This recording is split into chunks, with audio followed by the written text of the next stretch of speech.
Hello out there, Madden players and YouTubers. Preacher Riley here with some Madden 25 gameplay. I have the Denver Broncos with the all-time great Peyton Manning, and my opponent has the very physical San Francisco 49ers. So let me first say that if you do not like defense, this is the game for you, because there is no defense present. Don't know if I've ever played worse defense. Part of it just had to do with calling plays at the wrong time. But in any case, it is what it is. No defense in this game, so enjoy the offense. Now as far as the play, in this particular game, I'm trying out the new ebook that I've been practicing. I don't have it down yet though. I haven't really been able to give very much time to it. So I'm limited on the number of formations and things that I can use within it in plays, but I just wanted to give it a try. And I actually played a game just before this with lights out again, and we played 3 games, but 2 of them were real short, and then the third game we have a full game. So I'll be posting that probably tomorrow, or maybe not tomorrow, maybe Saturday. Depends on what happens. But these 49ers, they're hitting me hard. Cromartie, he got hurt making a tackle, and then my tight end gets hurt. He does come back like you see, but anytime someone gets hurt, then some of their skills go down a little bit. So you have to be careful with that. Once again, no defense, no problem. If he would have just kept running straight, he might have been able to make it. I don't know. Vernon Davis is pretty quick.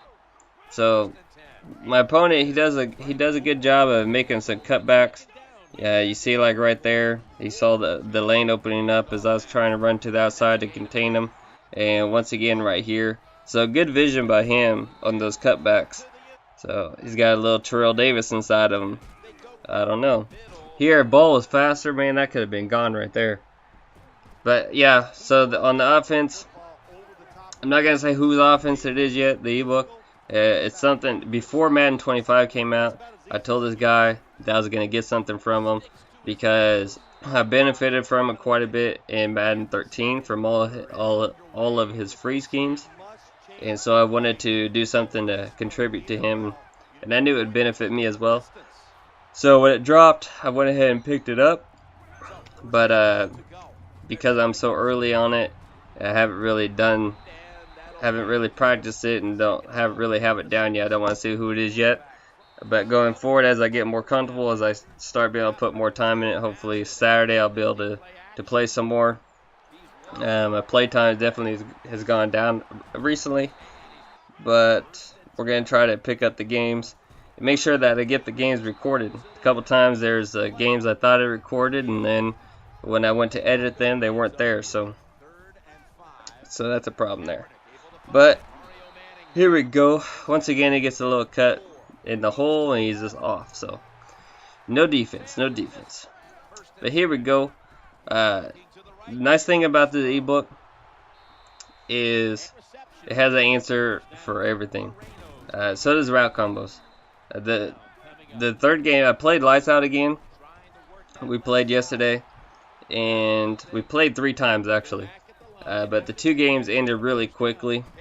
And then we have a third game that was actually a full game. So I'm going to post all that, but I'm waiting for him to see if there's anything that he wants mentioned specifically in the videos. I forgot to ask him that yesterday.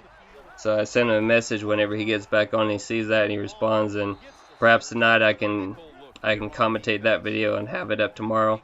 If not, then it'll be up Saturday. But just in case he has a little feedback or something he wants put into the video, then I'd like him to be able to do that. So you see, we come down, we drive pretty much perfectly, hardly no time on the clock. So we tie it up, and we have opportunity at second half to start being in the lead, where he has to play catch up with us all the time. So that's the plan. Unfortunately, look at this. I don't switch over because I figured Champ has it. I should have switched and swatted.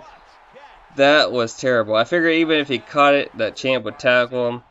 And my goodness, so That was a disaster. So instead of being able to come out second half and go up 28-21 if we make a drive, now once again we're always playing catch up. And so now we got to score just to tie the game. So really, his guys kept bumping my receiver, Welker, coming across there, kept bumping him and holding him up just enough so those passes were off. So that irritated me. I went for it on 4th and 16 and got it. Fortunately, just like right there, it just gets bumped. That wasn't Welker, but the receiver just gets bumped as I throw the ball, causes the route to get off, overthrow. So really frustrating, that part. And fortunately for me, a lot of times when I get frustrated, my game just goes out the window. I just start doing everything wrong and throwing picks, just like I about threw right there. But I didn't see him, to be honest with you. I didn't see him. But so that's a bad thing about me for sure. But I am able to stay a little bit more composed. And look at Welker. He's talking to the ref. He's like, man, did you see how open I was? I can't believe it. But Welker, I tell you what. For me personally, I know a lot of people like the real fast receivers. For me personally, I'll take a receiver that has super high route running over someone who's super fast with bad route running. You see right there, like Welker, he has really high route running, and when he makes his cut, he's just gone. He gets so much separation. So, me personally, I like route running and catching and traffic over speed.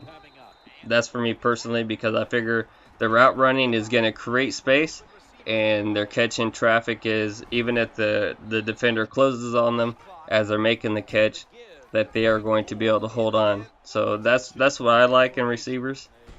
Not everyone is that way for sure.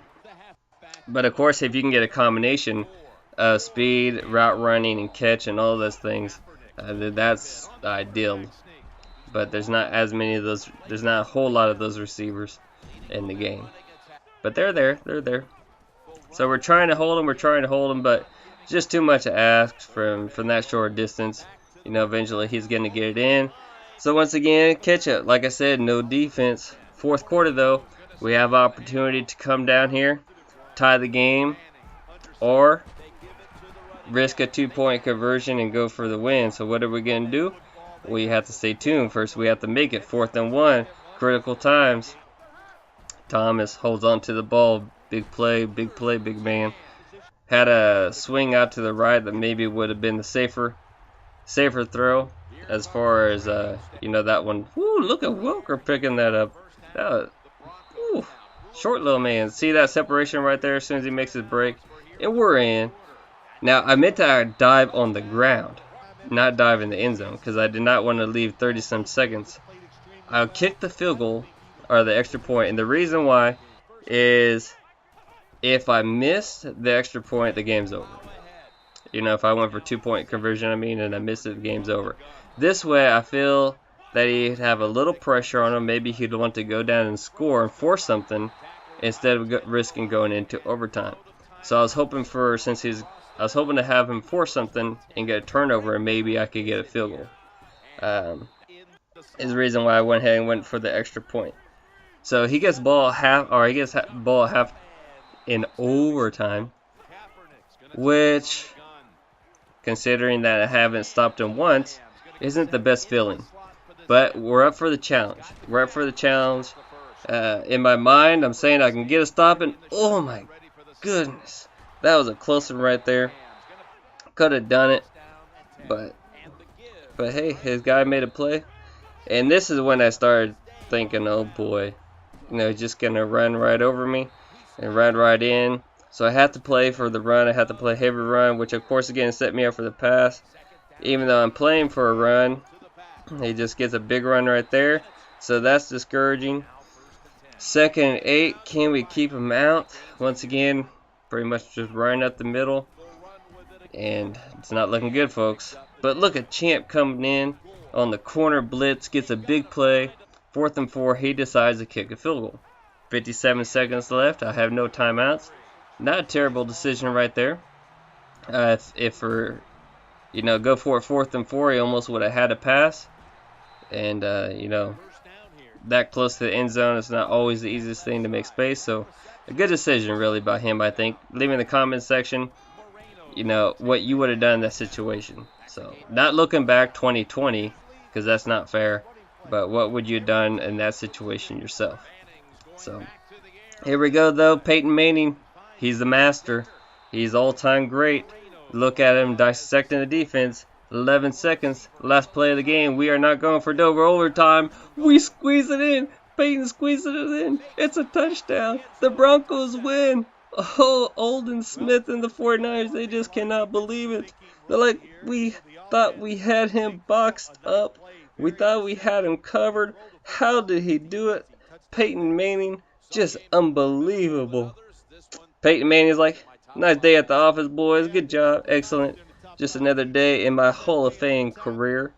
And let's check out Peyton Manning's stats. 406 yards, 5 TDs, 84% completion. This is Preach Riley. Hasta luego.